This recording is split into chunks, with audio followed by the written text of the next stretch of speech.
As scorching temperatures grip South Korea, we take a look at how the country is coping with the heat and how changing lifestyles are redefining the Korean summer.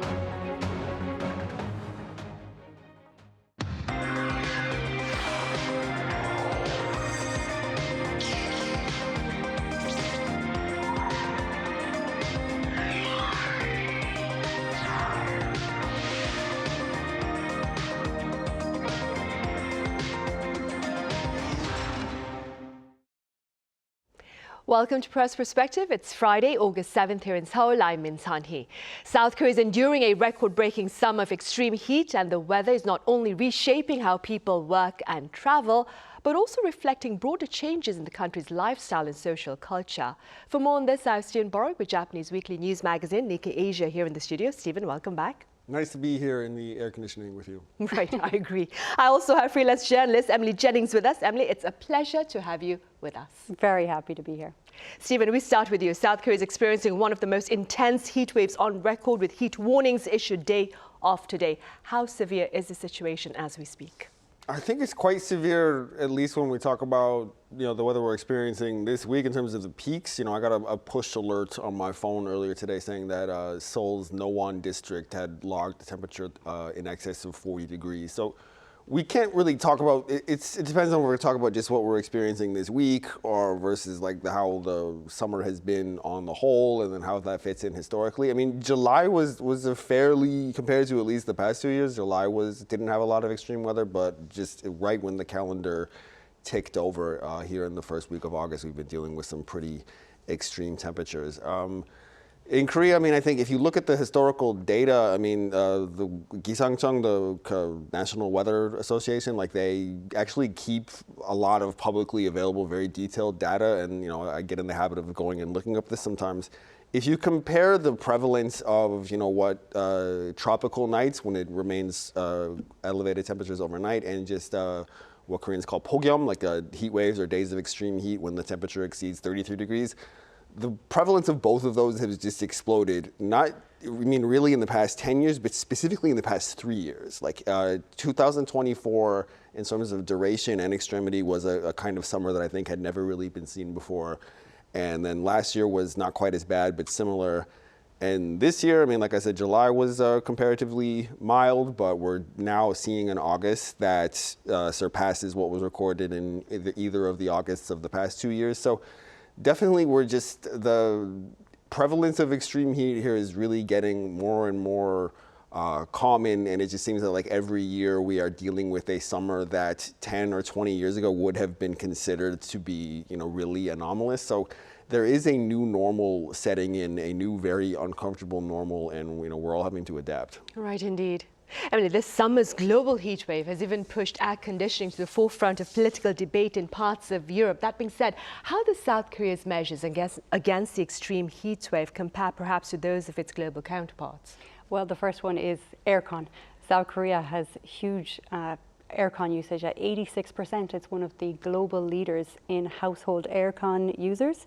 So we already experience much cooler temperatures when we're in our house, and also all across Korea, in subway stations, shops, transportation, schools.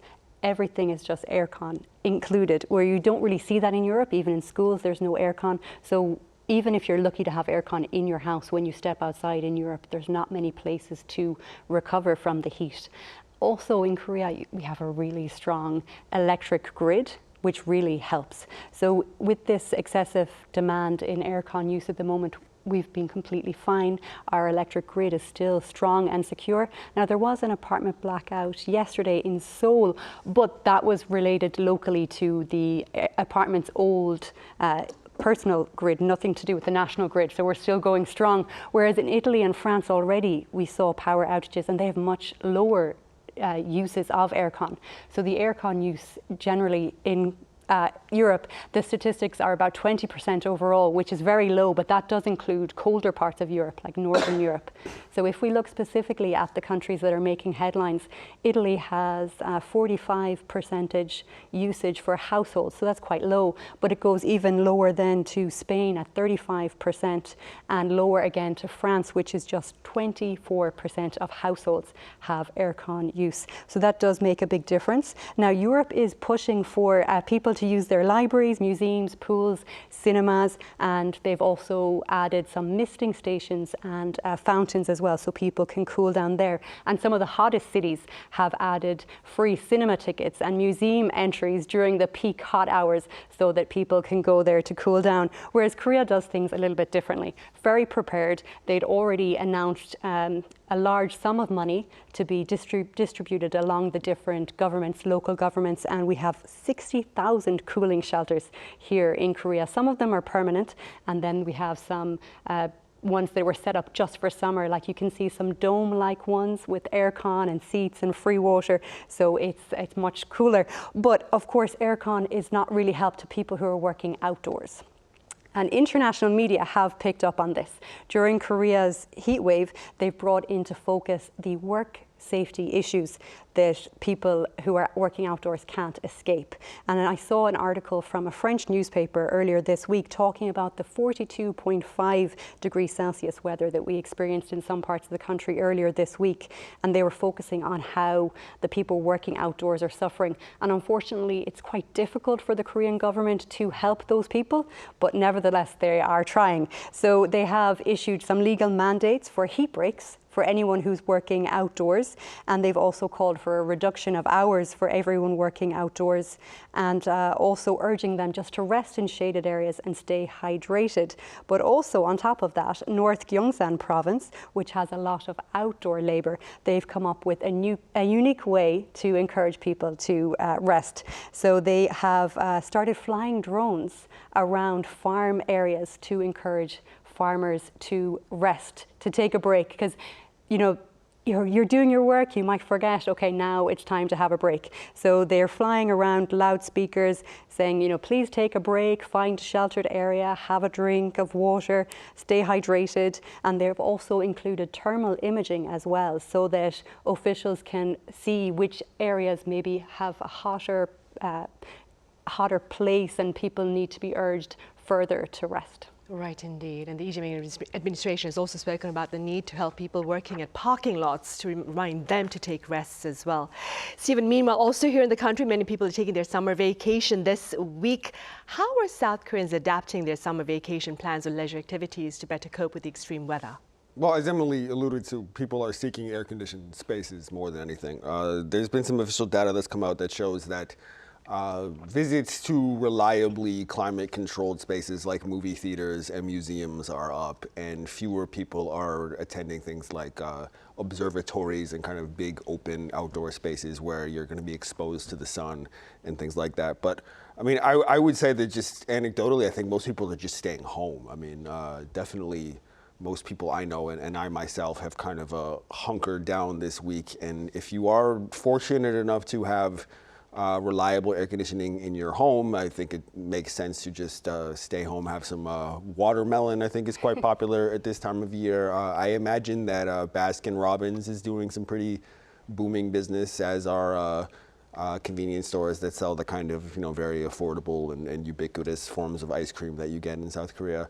And anyone who can afford to, I think, is going abroad. I mean, but the catch there is that I don't think that there are too many destinations within Korea's environs that are all that much cooler. I mean, neighboring Japan is just as hot or hotter.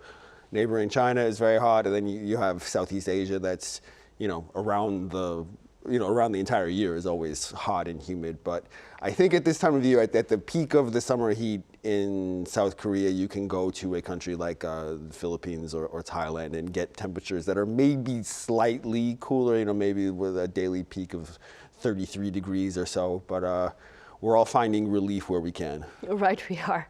Emilee, based on your observation here in the country, are there any uniquely Korean characteristics in the way people choose to spend their vacation, summer vacation that is? Yes, I've actually been thinking about this previously before coming on the show, so I was quite excited to answer this question. I've noticed that European people tend to have longer holidays, and South Koreans have very short holidays, which I was very surprised about when I first came here. Especially going abroad internationally, 2 to 4 nights seems to be the average for Korean people, whereas Europeans, I think North Americans as well, tend to travel for 5 to 14 days when they travel internationally. You have an airplane to deal with. It's a long flight, you're going to be tired, so you want to have some rest time. But the Korean intense holidays tend to be related to work schedules. So in summer, Korean companies often don't let their employees take more than 3 days off in a row because there's a rush of employees all taking holidays at the same time. So that does make it difficult to have a longer holiday. Also, hotel switching is a trend I've noticed amongst Koreans. So if they travel abroad for, say, 3 days, they might stay in 2 different hotels. One could be a 5-star hotel and the other might be a budget hotel. So then in that case, you're getting to experience a luxury 5-star hotel and holiday, but at a very affordable price by adding in your budget hotels. Some people might go for luxury all around and go for 2 different 5-star hotels. And it's an intriguing idea. It sounds wonderful, you know, trying out different hotels, but you also have to do the packing, unpacking, check in, check out. I don't think that one's for me.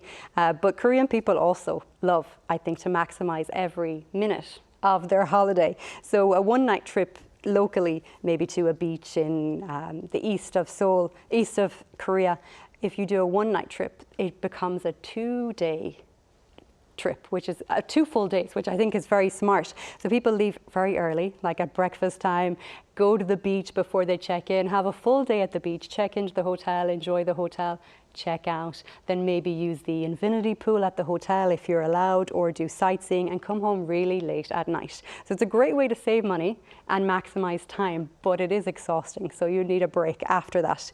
I've also seen, though, amongst couples and singles, that there is an upsurge in hokants, which is, you know, hotel and vacances, the French word for vacation. And usually they choose premium hotels, and that itself is the destination. So you go to the hotel, you have a very fancy, expensive buffet breakfast and maybe a delicious dinner, some spa time and infinity pool. So I think that sounds very relaxing. You know, the hotel is actually your holiday, so you don't go anywhere else. So that definitely is, I think, a nice way to relax and unwind. Right. I mean, keeping in mind what you just said, a recent survey by a global travel platform found that South Korean travelers feel much more pressed for time during their vacations than the Asia-Pacific average. What are your takeaways from this finding? I completely agree. My daughter just started elementary school this year, and she only has 3.5 weeks off for summer. So we're strapped for time. And it's the first time we've experienced this. We used to travel maybe in early June or even maybe early July, but now we're traveling at the peak time. Everyone is traveling. It's more expensive, it's crowded, there's heavy traffic. It's not as relaxing as previous holidays have been. And that ties in perfectly with this Booking.com survey, which did a travel happiness index. And they surveyed 10,000 people from 10 Asia-Pacific countries, and 1,000 of them were South Korean. And South Koreans, 79% said they are likely to report experiencing negative emotions during holidays, which is not a pleasant thing to be dealing with on your holidays. And they say that they're 88% are looking forward to it while they're planning it, but once they're on holidays, they just can't relax. So 52%, which is quite high, against the average 29% for Asia Pacific, said that they are tired and exhausted while on their holidays. Also, 39% feel that pressure to maximize every moment, which is what we were talking about earlier. When you've less time, you really want to get as much done as you can as quickly as possible. And then 66% said that they want longer trips for more rest. And I think this ties in with the short school holidays, especially for elementary schools, you know, with only maybe 3.5 weeks holidays. So it's actually South Korea has the shortest holidays in the OECD countries. So Japan is at 5 to 6 weeks for elementary schools, and China and some parts of Europe are 6 to 12 weeks for their summer holidays, while the US is 10 to 12 weeks for summer holidays. So this 3.5 weeks is very, very short, and it puts a lot of pressure on families with young kids trying to travel. You have a limited amount of time to travel, and you're also up against every everyone else who's traveling at the same time. Now, Korea does have the long winter vacation, but I think it's a less popular time to travel. So I'd love it if they maybe switched them around, gave us a longer summer holiday instead. Right.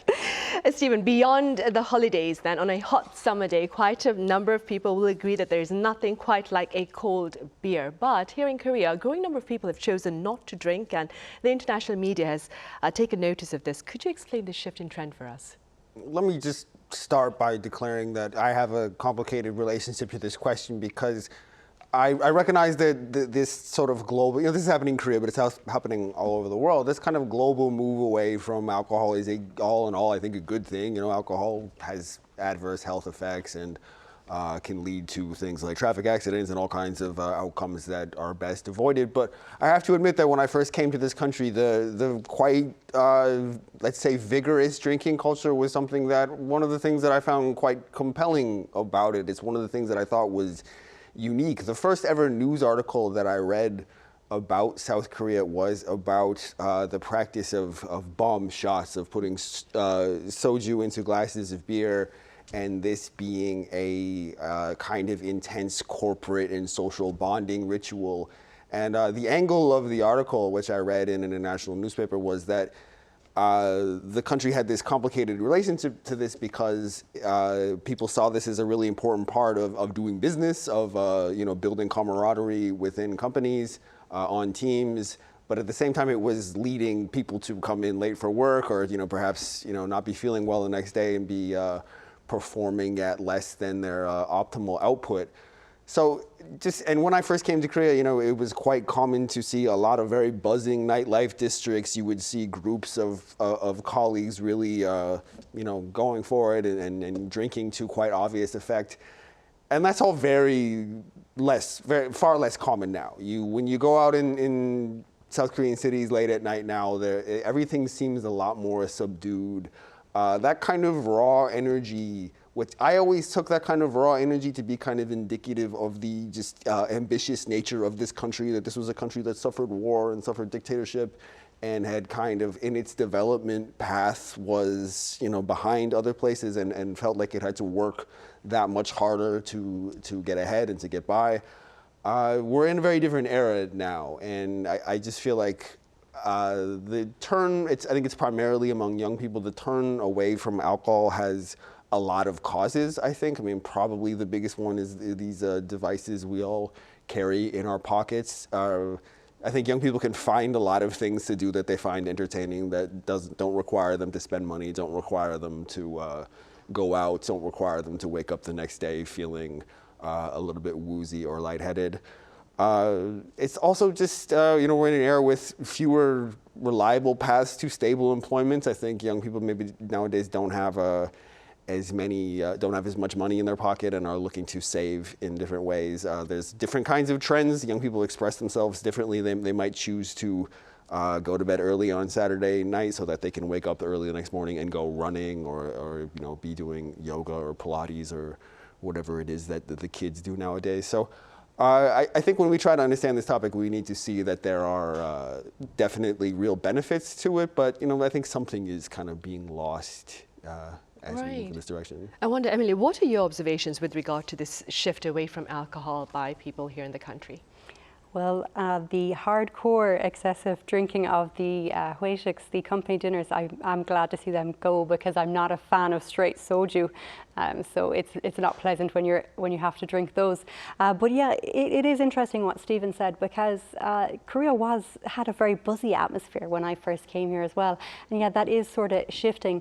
But I think it's also part of the COVID effect as well.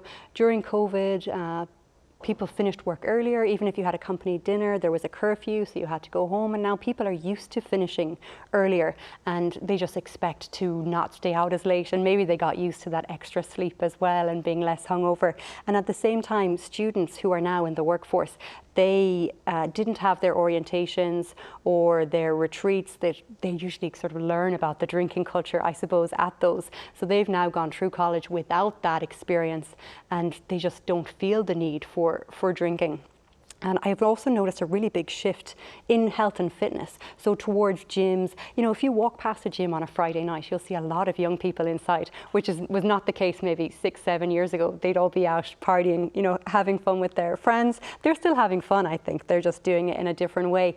And I noticed as well, they go to a lot of cafes in the morning time, sort of cafe dates and brunches instead of late night drinks. And one thing that has become really popular is dancing in the morning. So dancing is not disappearing. There is now morning clubbing where DJs will come to a venue at 9 a.m. and you can have your dance, and non-alcoholic drinks are served, usually coffee, iced Americanos, things like that. And these events, they sell out really quickly. So it's a really fun way to still engage in socializing and dancing without the hangover and without being up too late. But this is not a Korean exclusive trend. It's actually happening globally as well. Young people across the globe, they're not drinking as much, they're not partying as much, and there is a health and fitness awareness amongst all of them. In Ireland as well, you see a lot of young people in the gym that we didn't see before. And I'm from a small town that had 3 clubs when I was growing up, and lots of late night bars, and all those clubs are gone. They've all closed in the last couple of years because there's no young people going to them. Now they do have some special nights for over 30s, because my generation still like to dance, but it starts earlier. It starts at 9 p.m. Although I like the sound of the 9 a.m. one. I think that would be nice, yes. Stephen, I wonder, what more can you tell us about the social activities that are replacing alcohol-centered gatherings? I mean, I think there's a number of, you know, we've touched on some of them, but just, I think what I'd like to discuss in my answer is, I think the mentality of a lot of young people has changed in that they are thinking less about their immediate peer group and their immediate like circle of friends. And a lot of them have a much bigger kind of audience, if I can use that word in mind. Like they're doing things that I think and that they see as playing to, you know, the audience that they have on social media. You know, they're going somewhere and they're doing Instagram stories and they're filming themselves and they're kind of performing their life with a sort of audience in mind. So they are not just strictly going to say, let me go somewhere with my friends and sit around the table and have conversation, just us. They're thinking like, well, is there an art exhibit that I can go to? Is there a really cool cafe that I can go to? Is there a really cool restaurant I can go to? Is there a particularly scenic part of the city that I live in that I can go to and, you know, take pictures of myself and kind of project this to the people that are following me online? I think there has been a kind of psychological shift to that, where people are not acting just with, you know, the people that they have real in-person relationships with, but everybody is kind of the main character in their own story. And I think a lot of people, particularly young people, have grown up with a kind of psychological orientation where like they are a character in a story that they are telling to everybody who's following them online. And that could be, you know, just people who have, you know, small online followings of just their friends and their family. But, you know, there are just regular young people who have like tens and thousands of followers on, be it, you know, TikTok or Instagram or YouTube or wherever it is. If you go almost anywhere in Seoul, if you're in a scenic or a popular area, you will see people live streaming, and you will see people who are not quite just existing in that moment in person, but are carrying themselves with a sort of online audience in mind. So I think that's an important factor. Right, playing the protagonist in their own story, like you said. All right, I'm afraid that's all the time we have. Stephen, thank you so much for your time and your thoughts. Thank you. Emilee, thank you very much for your insights. Thank you very much. Right, as the heat continues to challenge daily life, one thing is becoming clear: the way Koreans live, travel and socialize is evolving alongside a changing climate. Thank you for watching. Have a great weekend. See you on Monday.